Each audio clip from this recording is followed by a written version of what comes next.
సంవత్సరంలో మనం అడుగు పెట్టాం. ప్రభువా, నన్ను దర్శించు, నీ ఆత్మ చేత నన్ను నింపు. ప్రభువా, ఏ మాట ద్వారా నా హృదయాన్ని సంధిస్తారో చిన్నగా కొద్దిగా మాట్లాడుతుంటుండగా ప్రభువా, నా హృదయాన్ని పలకరించండి ప్రభువా అని ఆయనకు అప్పగించుకుంటాం. స్తోత్రం. హల్లెలూయా, హల్లెలూయా, హల్లెలూయా, హల్లెలూయా. యేసు నీకు వందనాలు. నీవుంటే నాకు చాలు యేసయ్యా, నీ వెంటే నేను ఉంటానేసయ్యా. స్వరమెత్తి పాడదామా? నీవుంటే నాకు చాలు యేసయ్యా, నీ వెంటే నేను ఉంటానేసయ్యా. నీ మాట చాలయ్యా, నీ చూపు చాలయ్యా. చెప్తామా? నీ తోడు స్వరమెత్తి నీ మాట చాలయ్యా, నీ చూపు చాలయ్యా, నీ తోడు చాలయ్యా, నీ నీడ చాలయ్యా. నీవుంటే నాకు చాలు యేసయ్యా, నీ వెంటే నేను ఉంటానేసయ్యా, నీ వెంటే నేను ఉంటానేసయ్యా. దయా సంపూర్ణ మా తండ్రి, నీ పరిశుద్ధ నామానికి వందనాలు, స్తుతులు, స్తోత్రాలు చెల్లిస్తున్నాం. నీ మహాకృపను బట్టి నీకు వందనాలు యేసయ్యా. తండ్రి, 2026లో అడుగు పెట్టడానికి సజీవ లెక్కలు నిరంచరయ్యా. హృదయం పొంగి పొర్లుతా ఉందయ్యా. నువ్వు చేసిన కార్యాలు 1, 2 కావు, అవి మా హృదయానికి గోచరం కాలేదు. నిండు హృదయంతో మీకు వందనాలు చెల్లిస్తున్నాం తండ్రి. 2026లో ఎన్నో ఆశలతో నీ బిడ్డలు నీ సన్నిధానానికి వచ్చారు. పరిశుద్ధాత్మ దేవుడా, నేను మాట్లాడితే ఎవ్వరికి ఏది కలగదు, ఎవరు తృప్తిపరచబడలేరు. మీరు నేను కలిసి పరిచర్య చేసే గొప్ప భాగ్యం నాకు ఇచ్చినందుకు వందనాలు. మీరు హెచ్చింపబడాలి, నేను తగ్గించబడాలి. నాతో మా అందరితో మీరు మాట్లాడి మహిమ పొందమని, నన్ను నిబోరగా వాడుకోమని యేసు నామమున అడుగుచున్నాం తండ్రి. హల్లెలూయా. చాలా పెద్దగా ఏం చెప్పాలనుకోవట్లేదు, కానీ దయచేసి ఎవరు నిద్రపోకుండా ఒక్క 15 నిమిషాలు మాత్రమే వాక్యం ఉంటుంది. అందరూ వినండి. గతించిన 12 నెలలు కూడా దేవుడు మనల్ని కాచి కాపాడాడు. 2026 సంవత్సరం బయట అందరూ ఎంజాయ్ చేస్తూనో, తిరుగుతూనో ఉన్నారు. కానీ మనందరం దేవుని సన్నిధిలో కూర్చున్నాం. మరియ ఉత్తమమైన దాన్ని ఏర్పరచుకుంది, అది ఆమె యొద్ద నుండి ఎవరు తీసివేయలేదు. మనందరం కూడా మరియలమే. హల్లెలూయా. ఆ మరియకి ఇచ్చిన దీవెన మనందరి మీద కూడా ఉండును గాక. హల్లెలూయా. సరే, పోయిన సంవత్సరం ఈ సంవత్సరం 2 కలిపి కొన్ని మాటలు చెప్పాలని ఇష్టపడతా ఉన్నాను. పోయిన సంవత్సరం అంతా గతించిపోయింది కదా. ఎంతమంది నేను ఆత్మీయంగా ఎదిగాను అని మీకు ఫీల్ వచ్చింది?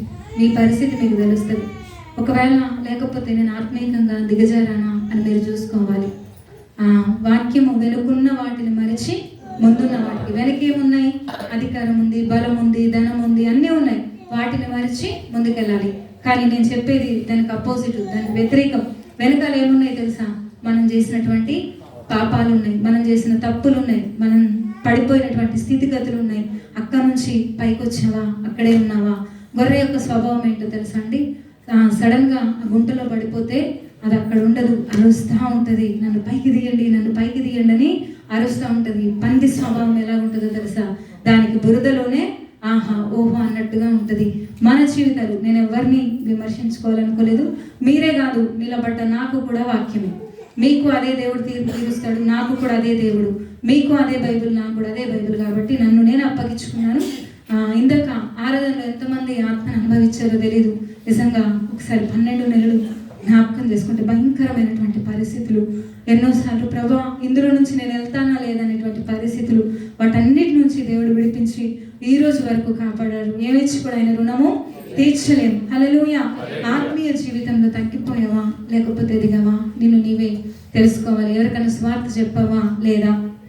లేకపోతే దేవుడు చేసినటువంటి మేలను ఎంతమంది తలంచుకున్నారు? ఇందాక స్తుతి చెల్లిద్దామని చెప్పినప్పుడు ఎవ్వరు కూడా నోరు తెరట్లేదు. మీకు ఎవ్వరికి మాటలు రావా? ఇందాక పాట పాడేటప్పుడు ఈ వైపు నుంచి సౌండ్ బాగా వస్తుంది, మీకు ఎవ్వరికి పాట రాదా? పాత పాటే కదా, నేను ఎందుకు పాడతానులే. అది కాదు మనం అనేది. ఒక ఆయన అన్నాడంట, నా కోడి కూయకపోతే డాష్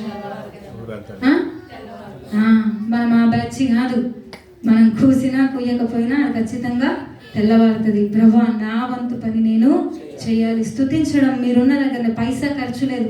మిమ్మల్ని డబ్బులు ఎవరు అడిగారండి స్తుతించడానికి?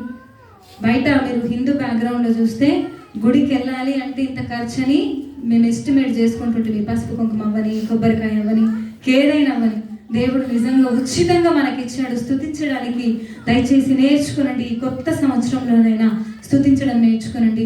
103 కీర్తన 1-2 వచనాల్లో నా ప్రాణమా నా అంతరంగమున సమస్తమా ఆయన నామమును సన్నతించుము. ఎవరికి అది చదువుతున్న నాకు కదా, మీకేనా? నా ప్రాణమా ఉంది. ఏం చెప్పుకున్నాడు ఇందాక? ఒక్కటి చెప్పండి, మీ ప్రాణానికి ఏం చెప్పుకున్నాడు? నిజంగా నేను ఏం చెప్పానో తెలుసా? అయ్యగారు ఇందాక సాక్ష్యం చెప్పాడు. హార్ట్ ప్రాబ్లం అన్నాడు.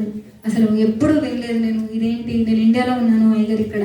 ప్రభా నువ్వు ఖచ్చితంగా ఉన్నావు. నా బలమేంటో తెలుసా? కీర్తన 35 ఆయన కోపం నిమిషం మాత్రము, దయ ఆయుష్కాలం. సాయంకాలం ఏడుపు వచ్చి రాత్రంతా ఉండిన ఉదయకాలం వరకు నవ్వు కలుగుతుంది అన్నాడు. అదే ఎత్తి పట్టి ప్రార్థన చేశాను. ఇక్కడికి వచ్చాక టెస్టులు తీసుకెళ్తే ఏమీ లేవన్నాడు. రెండోది ఏంటో తెలుసా? జాన్పాల్కి టెస్ట్ చేస్తే ఎన్నడూ లేనటువంటిది నార్మల్ రిపోర్ట్ ఇచ్చాడు దేవుడు. హల్లెలూయా. ఆ రిపోర్ట్ వాడు హాస్పిటల్ నుండి సెండ్ చేశాడు. నిజంగా దాన్ని చూసి ఎంత ఏడ్చానో నేను. ఆ సంతోషంతో ఏడ్చానండి. హల్లెలూయా.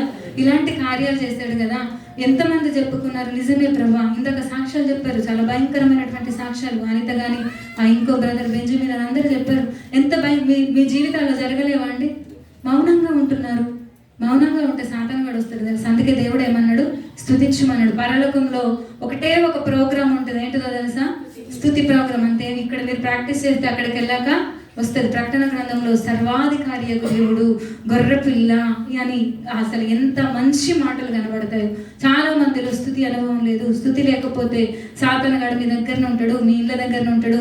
1 పేతురు 5:7 అనుకుంటాను, 8 అనుకుంటాను. గర్జించు సింహం వలె వాడు ఎవరిని మింగుతానని. మీరు ఆయనకు ఆహారం అయితే నేనేమీ చేయలేదు. మీరు అనుకుంటారేమో శుభమాని కొత్త సంవత్సరంలో అడుగు పెట్టం ఇలాంటి మాటలన్నీ చెప్తున్నదని. మీరు ఏదన్నా ఆఫర్ ఉందనుకోండి, 20%, 40% అప్లై పెద్దగా పెడతాడు వాడు. ఎక్కడో చిన్నగా ఏం పెడతాడు? Terms and conditions apply. బైబిల్లో ప్రతి వాగ్దానానికి ఒక నిబంధన అనేది ఉంటుంది. మీరు కొత్త నిబంధన ప్రకటన గ్రంథం చివరి అధ్యాయం చివరి వచనం దాకా మీరు ఏం తీసుకున్నా సరే ఒక ఖచ్చితమైన ఒక నిబంధన ఉంటుంది. హల్లెలూయా. సరే, అలాగా మనం స్తుతించడము నేర్చుకోవాలి. మీకు జ్ఞాపకం ఉందో లేదో, పోయిన సంవత్సరం 2026 జనవరి 7వ తేదీన ఆ యొక్క ఏం జరిగింది? లాస్ ఏంజల్స్లో భయంకరమైనటువంటి అగ్ని ప్రమాదం జరిగింది. ఎందుకు జరిగింది అంటారు అగ్ని ప్రమాదం? చెప్పాలి మీరు. ఎంత గాడ్ ఎంత పెట్టారు? అసలు ఎంత భయంకరమైనటువంటి సన్నివేశం. నాకు తెలిసి నన్ను అడిగితే ఆ శిక్ష కూడా చిన్నది వాళ్ళకి. హల్లెలూయా. అక్కడ కూర్చున్న వాళ్ళేమి మనలాగా 10వ తరగతిలో ఎంటెక్లో బీటెక్లో చదువుకున్న వాళ్ళు కాదు. పెద్ద పెద్ద జాబులు చేసుకునే వాళ్ళు, పెద్ద పెద్ద ఎడ్యుకేషన్ ఉన్నటువంటి వాళ్ళు దేవునికి ఎంత స్థానం ఇచ్చారు తెలుసా? 0 ఇచ్చారు. మొట్టమొదటిగా నేను చెప్పాల్సింది, ఈ సంవత్సరంలో మీరు ఏది అలవాటు చేసుకోవాలి అంటే దేవునికి ప్రాముఖ్యత ఇవ్వడం అలవాటు చేసుకుంటారు. అదే జనవరి 7వ తారీఖు పోయిన సంవత్సరం ఆ యొక్క ఏదో ప్లేసు అక్కడ భూకంపం వచ్చిందండి. ఆఫ్రికాలో భూకంపం వచ్చింది. అలాగే ఆఫ్రికాలో ఒక చర్చిలో 70 మందిని శిరచ్ఛేదనం చేసి చంపేశారు. మనందరం ఆ స్థితిలో ఉన్నామా? లేదు కదా. హల్లెలూయా. అందుకని మన జీవితం మొదటి అలవాటు చేసుకున్న తెలుసా? దేవునికి మొట్టమొదటి ప్రాధాన్యత, మొట్టమొదటి స్థానం ఇవ్వాలి. ఎంతమంది మొదటి స్థానం ఇస్తున్నారు?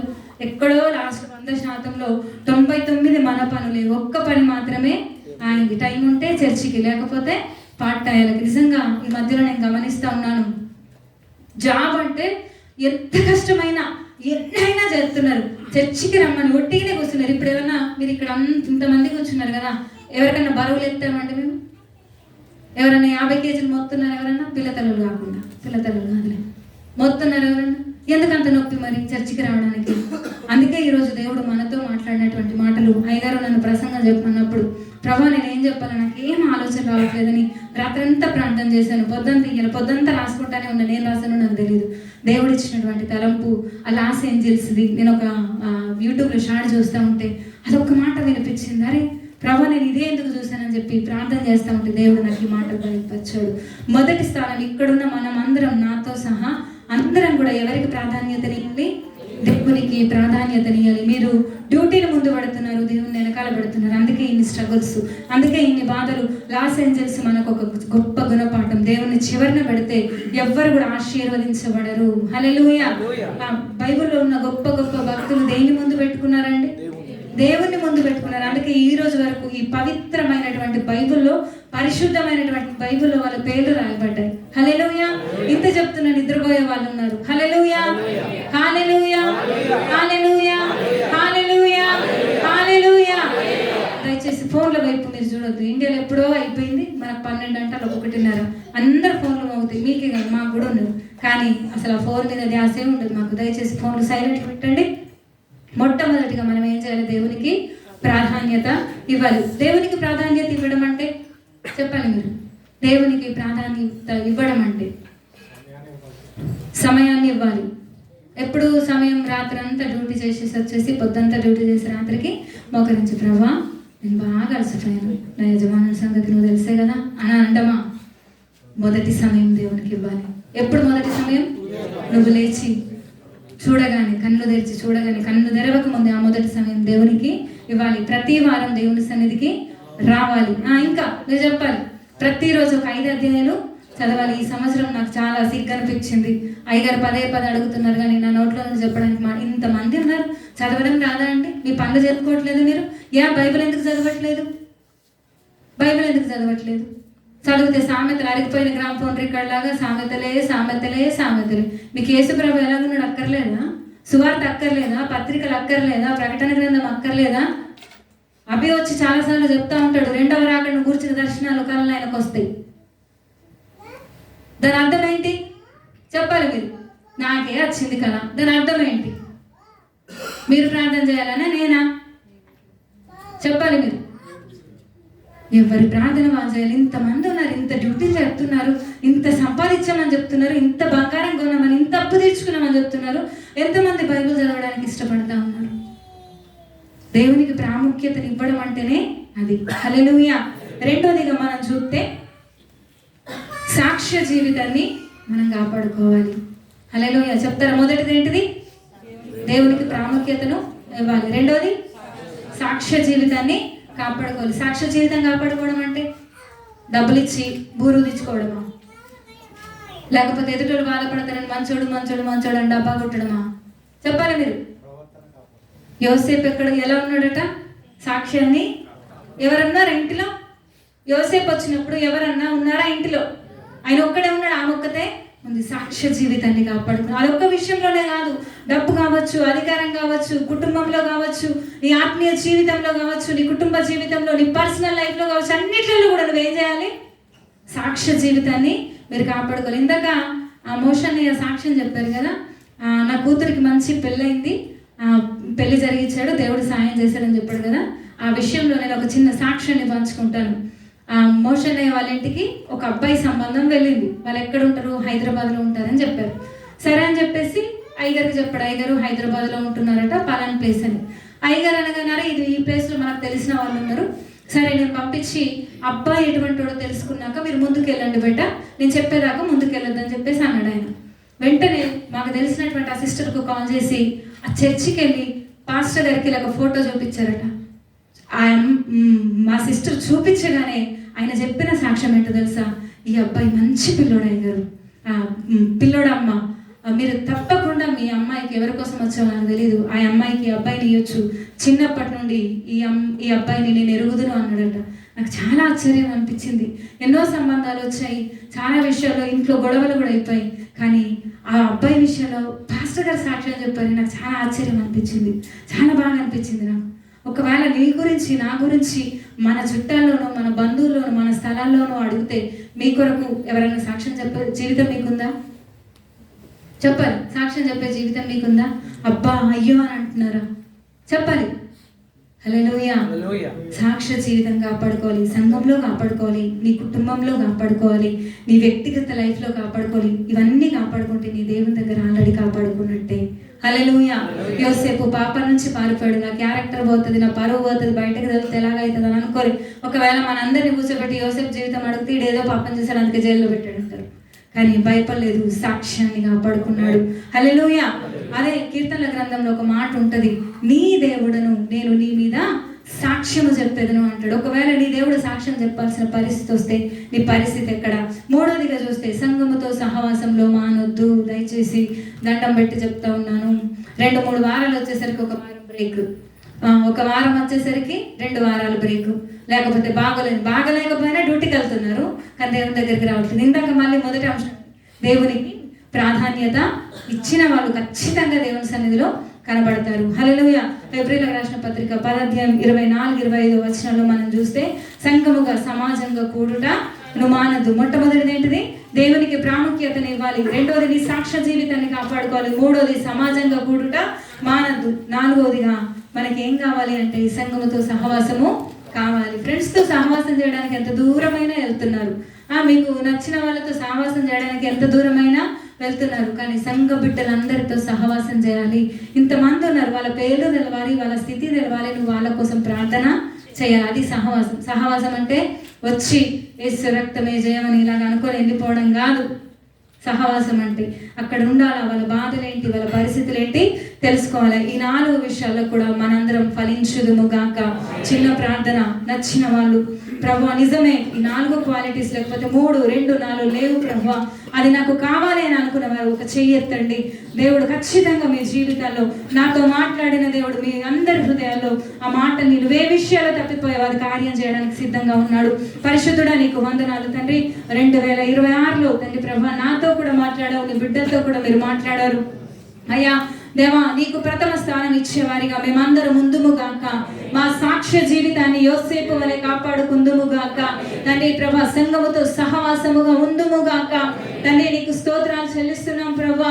తండ్రి ప్రభా యేసయ్య ఆ యొక్క తండ్రి ప్రభా మొదటి తండ్రి ప్రభా యేసయ్య ప్రాధాన్యత నీకు ఇచ్చి చక్కని సాక్ష్య జీవితం ఇచ్చి సంఘముతో సహవాసం ఉండడానికి మీరు సహాయం దయచేయండి. ఆ రీతిగా తండ్రి ప్రభా మా అందరి హృదయాలను మీరు దర్శించినందుకు వందనాలు.